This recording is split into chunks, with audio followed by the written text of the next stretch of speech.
Welcome to our inaugural Parks and Recognize interview.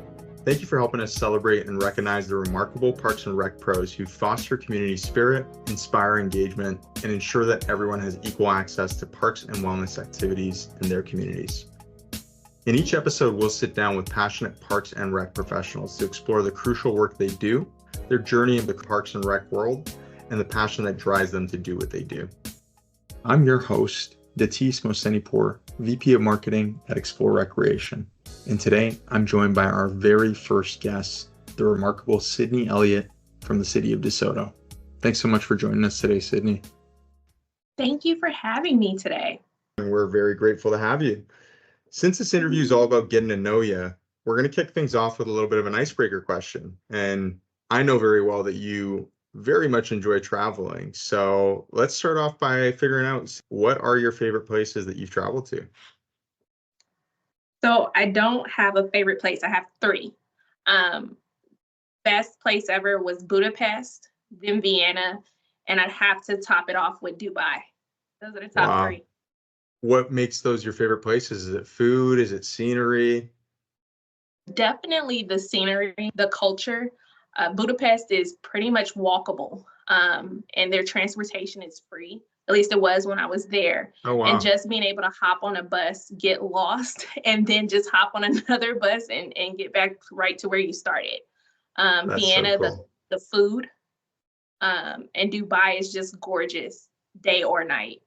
Wow. Well, that's really cool. Thanks for sharing. I'm personally fortunate enough to have met you through a lot of engagements through NRPA, through several TRAPS events, through working with you on a Mills event through TRAPS. But for the folks that don't know you, tell us a little bit about who you are, what you do, where you do it. For those who do not know me, my name is Sydney Elliott. I'm the Youth and Business Supervisor for the city of DeSoto, right outside of Dallas, so south of Dallas, Fort Worth Metroplex. For my official title, I oversee the business operations for our Parks and Recreation department, as well as I oversee our DeSoto Teen Council. But more importantly than anything, I'm just a team member, a team player per se. I work with our tourism. I work with our Chamber of Commerce for opportunities. I oversee our CAPR reaccreditation. It's just a variety of hats that I wear here at the city of DeSoto. As is the case with many Parks and Rec folks, right? Everything you do has such a big part in helping shape the community and helping engage the community. So they're lucky to have you at the city of DeSoto. Sydney, how long have you been actively working in Parks and Recreation? So overall, I've been in Parks and Recreation in some type of form or fashion for 17 years. Oh. So from 2007, to now, so 17 years. My first stint with DeSoto was 7 years. And then I moved into the private sector a little bit, but I was still working part-time at a couple other cities in the Metroplex. And then I came back to DeSoto in 2017. Actually May of 2017, so 7 years this month.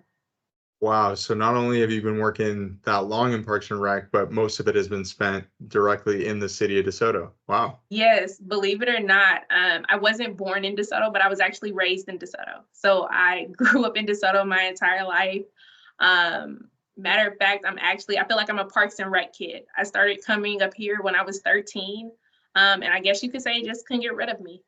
So here we are now. That's so special. And, many folks that I've spoken to, a lot of folks say the same thing. And I think that's such a special thing.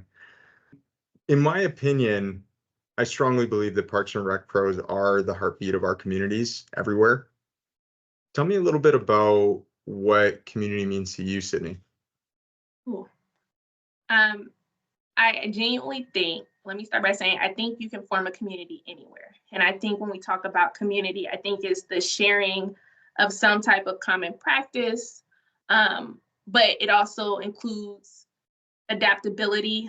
I think with Parks and Rec moving with the new trends and everything, we're creating our own newer communities that embraces, all demographics, you name it. So I really think, the share of common values and goals, but also, how are we being inclusive? How are we being diverse? Just some of those topics that have become more important nowadays and really forming and the shaping of communities. I'm so glad that you called that out. And I'm sure we'll talk about this a little bit as we continue our discussion together. But you have, beyond just the communities that you're supporting in the city of DeSoto, the one that you grew up in and the one that you're supporting through the activity, through your job, you have also multiple different communities through the associations that you work in, and or that you volunteer in, I should say. And I look forward to kind of tapping into that a little bit more. And maybe we'll do that with this next question. So as my Okay. next question, I've known you a little under a year, and I've witnessed a lot of impact that you've had through associations that you belong to.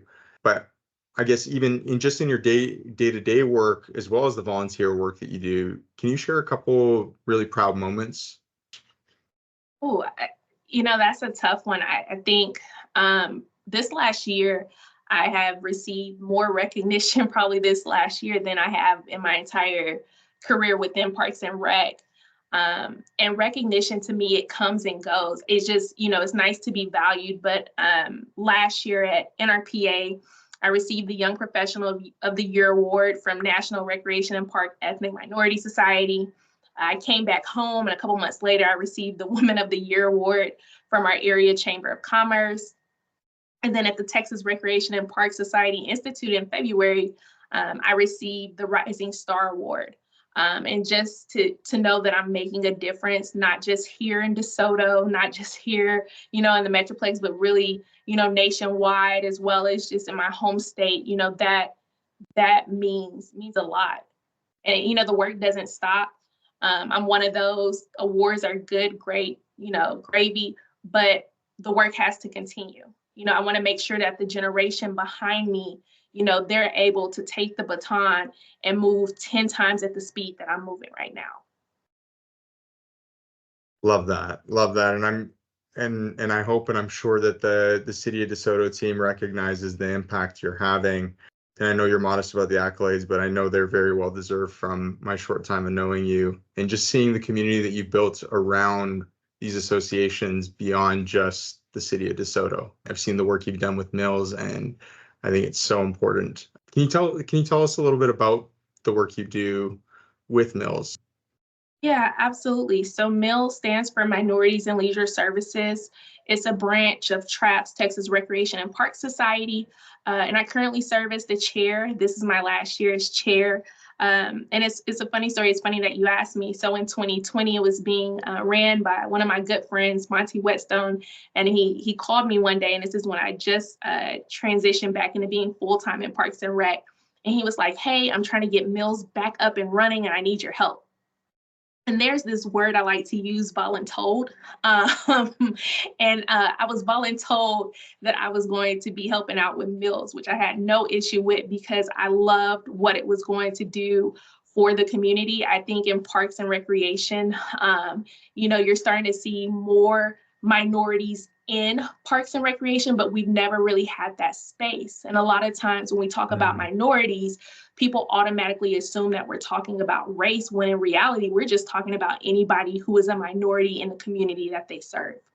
Whether it's sexual orientation, whether it's race, whether it's, you name it. If you feel like you're a minority, we want you to be a part of Minorities and Leisure Services because we're constantly, supporting each other. We're providing those networking opportunities. You never know who you're going to meet to connect, and you don't know how that will bless you in the future. That's so incredible. Thank you for sharing that. When you're not busy with your day job and all the volunteer or voluntold work that comes your way through TRAPS and Mills and any other association, what are you doing with your time? We know travel's a big part of it, but what else? What are some hobbies? What are some interests? So don't laugh at me, but I just binge watched on the first part of Bridgerton season. I love Bridgerton. So, in my free time, when I do have free time, I love to cook. So I'm constantly saving recipes from TikTok and Instagram and then recreating them at the house, as well as binge watching on some Real Housewives show. Guilty pleasure. Guilty pleasure. You're like my partner. That's one that I asked her to put the AirPods in for. What is your specialty dish? Oh, okay. So I love, love, love seafood. Okay. So I make a mean shrimp scampi, but Ooh. I also love to cook soul food. So a Sunday dinner, and I've been asked to make it this upcoming weekend, mac and cheese. So I'm gonna make a regular mac and cheese as well as a crab mac and cheese, smoked green beans, and lamb chops. And I think I'm going to do collard greens with ham hocks. Oh my goodness. This is going to be an audio recording, so I'm glad people aren't seeing my facial expressions as I drool as you talk through that. Look, the next time you are in town, I will cook you a meal. You let me know. I just don't know if you'll be able to return back to the conference after. You might have to take a little nap. It's okay. Just, set your alarm for 45 minutes. It'll be okay. I promise. Look, my calendar freed up this weekend. Awesome. Well, I will take you up on that. Sydney, one last question for you. If you have any one piece of advice you could share to other Parks and Rec pros through your personal experiences in your career, what would it be? Um, I would have to say, don't be afraid to put yourself out there. You know, you never know who you will encounter. One of the things that I was blessed with is I've been on several platforms talking about teen engagement in municipalities, but I didn't start out at TRAPS. I started out right at NRPA. So being able to just push myself out there. Also, I think the other advice I would give is network, network, network. Mhm. Carry those business cards around or the digital cards. Make connections. You never know how that person can tie you in with whoever and wherever you're trying to get to. I think that's such great advice beyond just the Parks and Recreation space for anybody in any job. I think it's so important to extend that network and that community, right? Yeah, the relationship building. I think you and I both know what relationships do, when you're building them, whether it's just strictly professional or even the ones that go from professional into turning into friends that, you look forward to hanging with. That's one of the things that I can say in Parks and Rec is that once you get to meet somebody, you'll see them at conferences or instituting. It's just like, hey, how have you been? And it's almost as if you didn't skip a beat. Absolutely. But I feel so fortunate to be a part of this industry, and for that reason, I feel like I've just made so many friendships through these conferences, through travel, and really the only downside of it is that we don't get to see each other regularly, I know. I right? know. But hopefully that'll change, and hopefully we can get you out here to Vancouver as well. Sydney, I just want to thank you so much. Personally, I've been inspired by your journey from being able to collaborate and work with you on certain things, and just witnessing all that you've accomplished in the short time that I've known you. It's also very inspiring to just know the impact you're having on your community and the communities that you're volunteering in with other Parks and Rec professionals. So thank you for all that you do, and thank you for joining me today. Thank you. Thank you for having me on this platform. I'm super thankful. I think, our bond was definitely solidified at TRAPS Institute running to the award ceremony, another story for another time. But I am grateful to be here today, but also just to know you as an individual and all the work that you're doing and exploring just in general. Thank you so much, and Thank we'll be in you. touch soon. Yes, sir.